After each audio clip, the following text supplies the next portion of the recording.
Good afternoon, everybody. Last I checked, it's still January, but look at these numbers. Feels very, very mild outside. We're going to do this again tomorrow. Temperatures way above average, and then as you know, the bottom's going to fall out of this thing as we get into Wednesday of this week. We got a cold front tomorrow night, but ahead of it, here's what we've got. Temperatures in the 50s. Clouds, low clouds, fog settling in right now too. As far as rain's concerned, while these temperatures are mild, the only rain we're showing up right now is around Bloomington, between Spencer and Bloomington. North of there, this would be Morgan County, Indiana, so up to about Martinsville, Indiana. Out west, though, again, you've got these foggy areas that are settling in. These clouds are low. Going to be tough to travel until the winds pick up, which they're going to pick up tomorrow. So overnight tonight, watch for these foggy spots to have settled in. Rain showers just occasional. You're going to have some spotty rain showers in and out this evening. We're not anticipating any thunderstorms tonight. It's tomorrow night when we go from being just flat out hot in the 60s. Okay, not hot, but warm.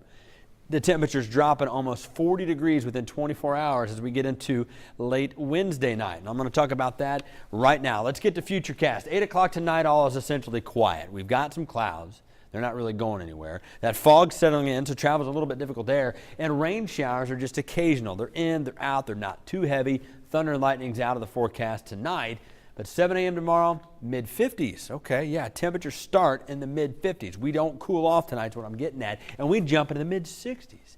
Record high is about 65 degrees tomorrow. We've got a real good chance of tying that or setting a new record high tomorrow throughout the Wabash Valley. But this is where it gets interesting, because at 5 o'clock tomorrow, 24 hours from now, we're going to be talking about that threat for severe weather getting closer. And there it is. This is your cold front.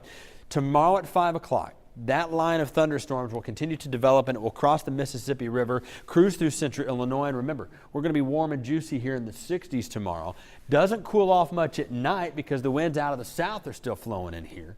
And what that's going to do is add fuel for this line to continue to grow and give you a chance, me a chance, everybody a chance for severe weather even over the overnight hours. And that's at 3 a.m. early Wednesday morning. So I got to talk about this now because most of you are asleep at 3 a.m. That's when this line looks to move through.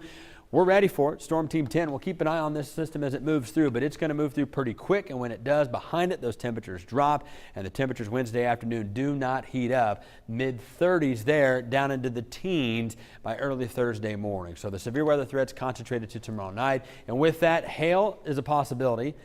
All right, isolated tornado threat, it's low, but I've at least got to make mention of it. The winds are going to be strong, and then as far as flooding is concerned, 2 to 3 inches of rain could fall throughout the Wabash Valley. So again, the severe weather threat, the storm threat index is up on this system as it moves through, and we'll track it for you as it gets closer. All right, tonight 55. Staying very, very mild outside. We'll have occasional rain showers outside. Windy and warmer tomorrow in the mid-60s, and those rain showers do continue tomorrow into tomorrow night. 45, and then the bottom falls out of it. As you can see there, 17 late Wednesday night. Behind it is pretty benign and quiet, but much, much colder outside. Highs this weekend in the 30s, Jacqueline, but a very interesting day tomorrow. A lot to track for you with the threat for severe weather in January late tomorrow night. You weren't kidding when you used